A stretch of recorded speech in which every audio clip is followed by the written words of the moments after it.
Marriage ஆகி 5 years ஆகுது. First வந்து 2020 ஒரு பையன் பிறந்தான். ஸோ அப்போ வந்து மில்க் செக்ரேஷன் அதிகமாக இருக்கனால தாய்ப்பால் தானம் கொடுக்கணுங்கிறது யோசிச்சுட்டே இருந்தேன். அப்போ வந்து பார்த்தீங்கன்னா அமிர்தம் ஃபவுண்டேஷனுங்கிறது நெட்டில் பார்த்தப்ப எனக்கு அதில் ரூபா சிஸ்டருங்கிறவங்க ரொம்ப நல்லா கைட் பண்ணாங்க. அவங்க மூலியமாக அது ஸ்டார்ட் ஆனச்சு.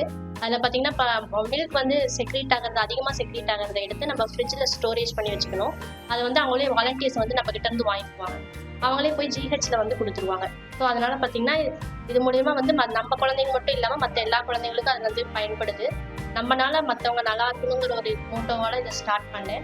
நெக்ஸ்ட் பார்த்தீங்கன்னா 2020 வந்து ஹேர் டொனேட் பண்ணணும்னு யோசிச்சுட்டு இருந்தப்ப அடையார் கேன்சர் இன்ஸ்டியூட்லேருந்து ஹேர் டொனேட் பண்ணேன். ஸோ அதுலேருந்து செயல்பட்டது தான் வந்து தாய்ப்பால் தானமும். நெக்ஸ்ட் பார்த்தீங்கன்னா இப்போ 2024 எனக்கு செகண்ட் பேபி பார்ன் ஆகிடுது. ஸோ இப்போயும் நான் கண்டினியூ பண்ணிகிட்டு இருக்கேன்.